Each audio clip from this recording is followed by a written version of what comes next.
আরম্ভিক অবস্থায় প্রাথমিক অবস্থায় মাদ্রাসার শিক্ষা গ্রহণ করা ছাড়া, দ্বীনি শিক্ষা গ্রহণ করা ছাড়া, নামাজের তালিম, কোরআনের তেলাওয়াত শিক্ষা ছাড়া যেন অন্য কোনো দিকে না যায়।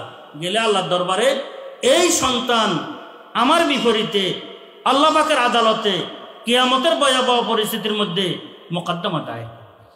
এই সন্তান, এই কলিজার টুকরা, যাকে দ্বীনি শিক্ষা থেকে ফিরিয়ে আমি দুনিয়ার লাইনে তাকে দিয়ে আমি দিন থেকে বঞ্চিত করলাম। এই জগৎ নয়, আরো জগৎ আছে। যে হায়াত শেষ নয়, আরো কি আছে? হায়াত আছে। তো আমার বিপরীতে কিয়ামতের ভয়াবহ পরিস্থিতিতে আমার সন্তান কলিজার টুকরা আল্লাহ পাকের আদালতে মোকদ্দমা দায়ের করবে। মোকদ্দমার ভাষা কি হবে? কোরআনে কারীমের মধ্যে ভাষাটিও আছে। এই কারণে আমরা ইনশাআল্লাহ তাআলা সবাই আমাদের সন্তানদেরকে দ্বীনি শিক্ষা দেব। আর এলাকার মধ্যে যতটুকু মাইকের আওয়াজ যাইতেছে, আমরা মা বোনেরা নামাজের ব্যাপারে কোনো গাফিলতি যেন আমাদের না। যুবক ভাইরা মাদ্রাসার সাথে আনন্দ উল্লাসের সাথে লেগে থাকেন।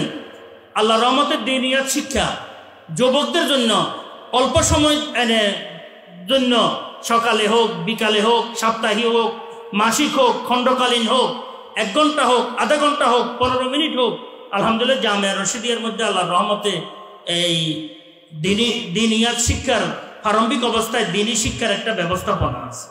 আমরা যুবকেরা নিজেদেরকে বিভিন্ন আড্ডা পাড্ডা থেকে দূরে রেখে আমরা নিজেদেরকে ধর্মীয় বিষয়গুলোর সাথে সম্পৃক্ত রাখবো।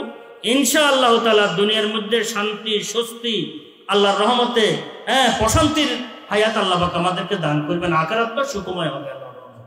আর যারা বেদিন বিভিন্ন আড্ডা পাড্ডায় লিপ্ত থাকে, বখাটে, তারা শান্তি স্বস্তি কিছুই পায় না।